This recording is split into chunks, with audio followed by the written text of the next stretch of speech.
If your students don't listen to you, if you've tried everything you know and nothing seems to work, and if the thought of walking into your classroom is starting to fill you with a sense of dread, I want you to know that I hear you. The reason you're struggling is not because you're a bad teacher. It's because you've been given classroom management advice that has never really been designed to give you a chance of success. Today, I'm going to show you what actually works. And if you stay with me until the end, you'll know exactly what to do tomorrow morning when you walk into that classroom. My name is Michael. I have been a classroom teacher, a high school coordinator, a head of high school, and part of school leadership teams for 25 years. I have led a school through an academic turnaround that made headlines. And a big part of that work was sitting alongside teachers just like you, and helping them find a way to manage their classrooms without losing who they are. You see, I know what it feels like to stand in front of a class that will not listen. And I know what it feels like to find your way through it. Today, I'm going to walk you through a 4-part classroom management framework that I developed over 25 years of teaching and school leadership. I call it the CALM method. Each letter stands for a specific strategy, and they're ordered deliberately from the easiest to put into practice today to the most challenging to sustain over time. And if you want something to take into your classroom this week, I've put together a free guide that walks you through the whole framework. Grab it in the description below. It costs you absolutely nothing and it's yours to keep. Before I walk you through the framework, I want to name something that explains a lot of what you might be going through. In all my years of teacher training, I spent half a day on classroom management. Half a day. And in my experience, that's not unusual. Universities send fledgling teachers into challenging classrooms with almost no practical preparation for the thing that will make or break their experience in the job. Classroom management is the most consequential skill a teacher can have. I'll repeat it again, it's important to know. Classroom management is the most consequential skill a teacher can have, not because it matters more than lesson quality or knowing your subject, but because when it breaks down, everything else breaks down with it. And in my experience, the teachers who struggle most are not the ones who lack knowledge or passion. They're the ones who are never given the right system. So here is the biggest classroom management mistake I made in my career. I believed that if my lessons were exciting enough, the behavior would take care of itself. Creative activities, games, surprise elements.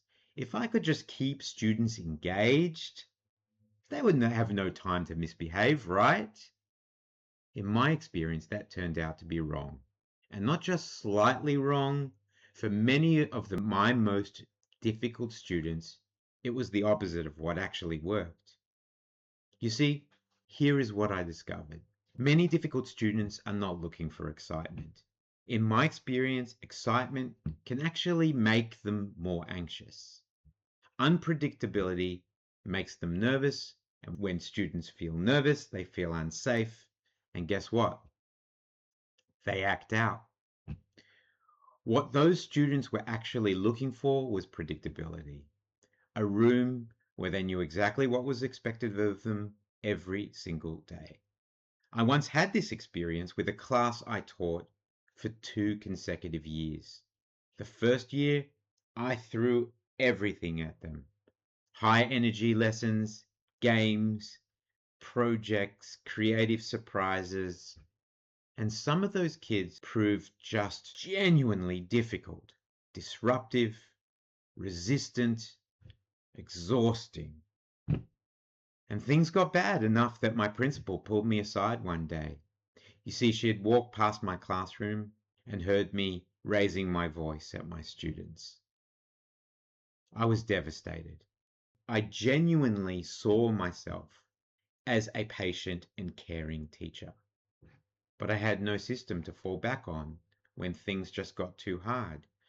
So my default was to scream instead of to work it out in a methodical fashion. Being found out at my most vulnerable by someone whose professional opinion I deeply valued was one of the lowest points of my teaching career.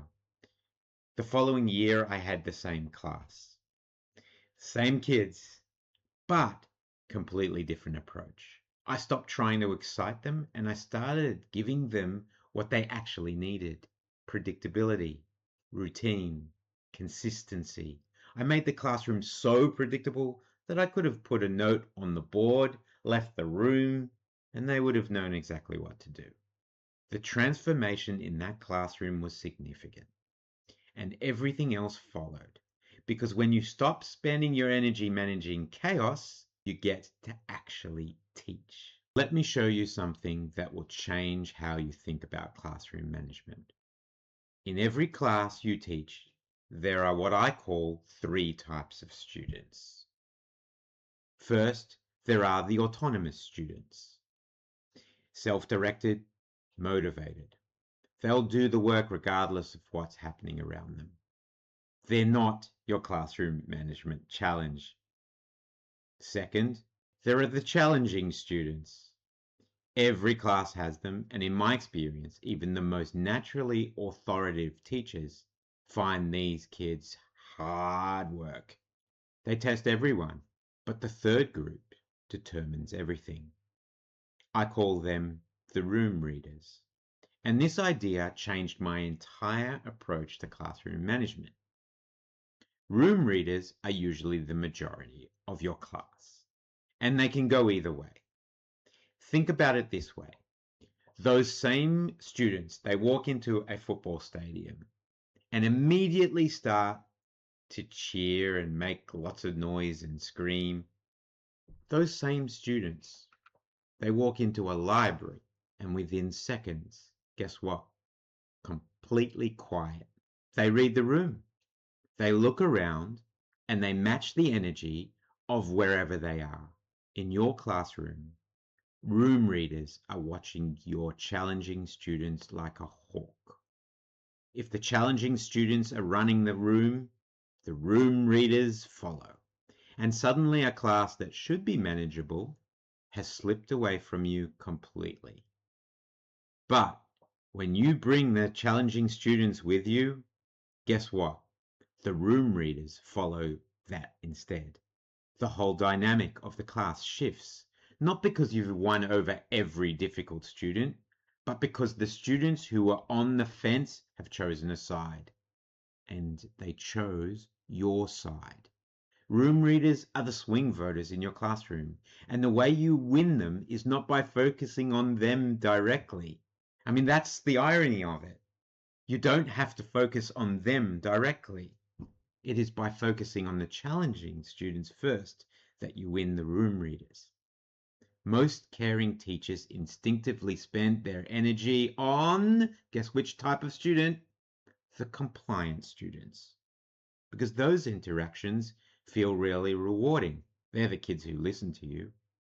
But that is the least strategic use of your energy. Your attention needs to go to the challenging students first, because they set the tone that the room readers follow. So here is how the CALM method works in practice. C stands for claim the start. The first 5 minutes of your lesson are by some margin the most important 5 minutes of your entire lesson. Not because of what you teach necessarily, but because of what you establish. Here is what this looked like in my classroom. When students walked in, there was already a task on the board, a short retrieval activity. No discussion required, no instruction from me. They sat down and they started immediately, because that's what happened in that room every day. Same task format, same position on the board, same expectation, every single lesson. And the lesson was always accommodating for all different learning styles. Now, I want to be honest with you. The first few lessons where I tried that, it's a bit messy. That's completely normal. Building a routine takes time and it takes consistency, but once it was established, it ran itself. If your first 5 minutes is haphazard, your classroom management will be an uphill battle for the entire lesson. I've sat in so many lessons given by so many teachers, and if those first 5 minutes aren't great, the rest almost automatically seems to follow. So if you remember nothing else from this video, I want you to claim the start. A stands for arrive prepared. Arriving prepared is about far more than knowing your content. It's about walking into your classroom ready for everything that lesson demands, academically and humanly. Here is what arriving prepared actually looks like in practice. Your lesson is planned in segments, not one long block, but distinct phases that move students through the learning in manageable pieces. Students who struggle to maintain attention can see where the lesson's going. Students who finish early have extension tasks waiting. Every student has a reason to stay engaged. The structure of your lesson is visible on the board before students arrive. Not just the topic, but the sequence. Students walk in knowing what this lesson looks like from beginning to end. That clarity is in itself a classroom management tool. You're at the door when students arrive. You greet them by name. You read the room before the lesson begins. You notice who has had a rough morning. You pick up on that energy before it even becomes a problem. You have to have a clear objective for the lesson, not just what students will learn, but why it matters. Why does this skill or this knowledge have value in their actual lives? When students understand the purpose of what they are learning, they engage totally differently. And when you've thought specifically about the students most likely to challenge you, instead of dreading them, you actually plan for them, that changes the whole ball game. Arriving prepared means being ready not just to teach your subject, but to lead your room. L stands for leverage key relationships. This is the most counterintuitive strategy I teach. And it is where caring teachers have a natural advantage they almost never use strategically. I want to tell you about a student I will call Russell. Now, every teacher in the staff room knew exactly all about Russell's backstory. They knew about Russell's reputation. They certainly knew Russell's name. He could derail a lesson in 30 seconds, not because he was loud or aggressive, but because he was magnetic. When Russell decided a lesson was not worth his attention, the room readers watched him, and guess what? They followed. So I invested disproportionately in Russell. I found out what he cared about. I greeted him specifically in the yard. Even if I saw him 50 times, I'd greet him 50 times. I noticed when he did something right and told him privately. I made him feel genuinely seen rather than constantly managed. And over time, Russell started to come with me. Not perfectly, not every lesson, but enough. And when Russell came with me, the room readers followed. But leveraging key relationships does not stop with students. It extends to parents as well. In my experience, one of the most underused classroom management tools a caring teacher has is the parent relationship. Most teachers only contact parents when there's a problem. Try this instead. Call a parent when their child has done something right, something specific and genuine. That one call changes everything. Suddenly that parent is on your side. And when a parent is on your side, the student knows it. And that changes the dynamic in your classroom in ways that no amount of authority can replicate. M stands for mean it every time. This is the hardest element for caring teachers and the most important. And I want to share exactly how I approach this because it's not what most classroom management advice will tell you.